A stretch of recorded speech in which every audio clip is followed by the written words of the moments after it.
নমস্কাৰ সকলোকে জিকে উইথ আৰকে চেনেলটোলৈ স্বাগতম জনাইছো। আজিৰ ভিডিঅ'টোত আপোনালোকৰ বাবে অতি গুৰুত্বপূৰ্ণ কেইটামান প্ৰশ্ন উত্তৰ লৈ আহিছো।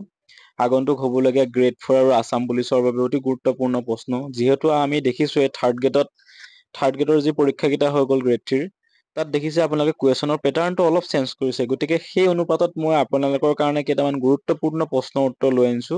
গতিকে আপোনালোকে ভিডিঅ'টো শেষলৈকে চাব আৰু এনেকুৱা ধৰণৰ ভিডিঅ' পাই থাকিবৰ বাবে মোৰ চেনেলটো প্লিজ ছাবস্ক্ৰাইব কৰি ৰাখিব।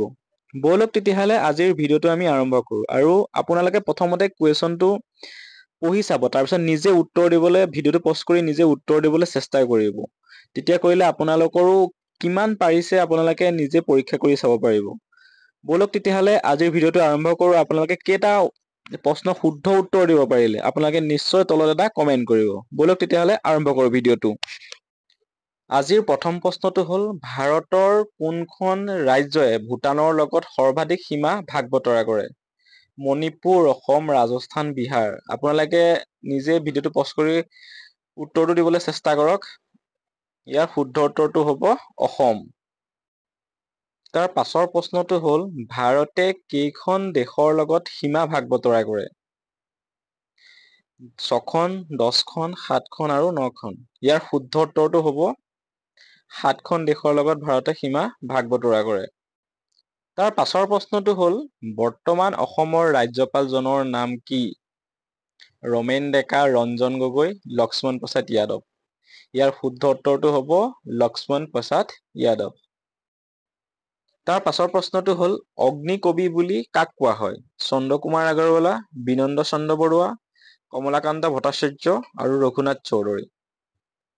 ইয়াৰ শুদ্ধ উত্তৰটো হ'ব কমলাকান্ত ভট্টাচাৰ্য। তাৰ পাছৰ প্ৰশ্নটো হ'ল, বৰ্তমান অসমৰ ৰাজ্যিক ফল কি? আম, কমলা, কাজি নেমু, বগৰী।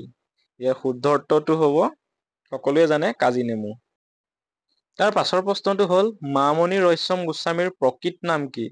1. মধুবালা, ইন্দিৰা গোস্বামী, আইদেউ গোস্বামী, প্ৰতিভা গোস্বামী। ইয়াৰ শুদ্ধ উত্তৰটো হ'ব ইন্দিৰা গোস্বামী।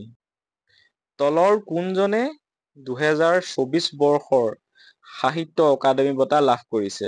ৰূপম বৰা, নয়নজ্যোতি শৰ্মা, ৰংবং তেৰাং আৰু ৰমেন ডেকা। ইয়াৰ শুদ্ধ উত্তৰটো হ'ব নয়নজ্যোতি শৰ্মা। তাৰ পাছৰ প্ৰশ্নটো হ'ল, 2028 চনত অলিম্পিক কোনখন দেশত অনুষ্ঠিত হ'ব? জাপান, ৰাছিয়া, ভাৰত আৰু আমেৰিকা। ইয়াৰ শুদ্ধ উত্তৰটো হ'ব আমেৰিকা। তাৰ পাছৰ প্ৰশ্নটো হ'ল, 2023 চনত G20 কোনখন দেশত হৈছিলে? আমেৰিকা, চীন, ৰাছিয়া, ভাৰত। ইয়াৰ শুদ্ধ উত্তৰটো হ'ব ভাৰত। তাৰ পাছৰ প্ৰশ্নটো হ'ল, ভাৰতৰ কোনখন ৰাজ্যত সৰ্বাধিক ৰাষ্ট্ৰীয় উদ্যান আছে?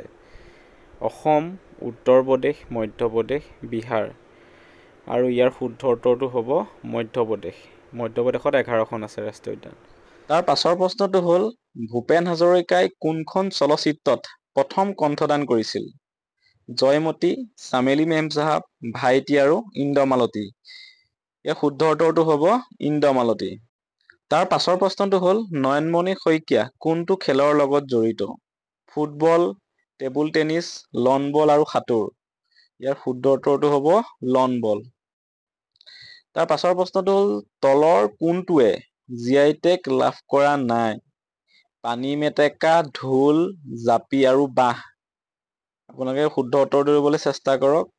ইয়াৰ শুদ্ধ উত্তৰটো হ'ব বাঁহ। বাঁহে এতিয়ালৈকে GI টেগ লাভ কৰা নাই। বাকী অপশ্যনত থকা গোটেইকেইটাই GI টেগ লাভ কৰিছে।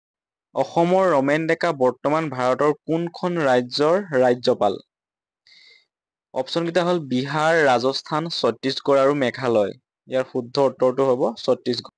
আজিৰ শেষৰটো প্ৰশ্ন হ'ল, অসীমত যাৰ হেৰাল সীমা উপন্যাসখনৰ লেখক কোন?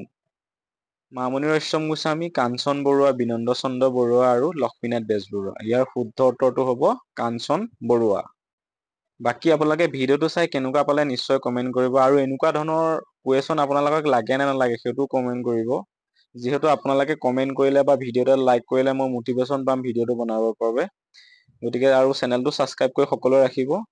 ধন্যবাদ।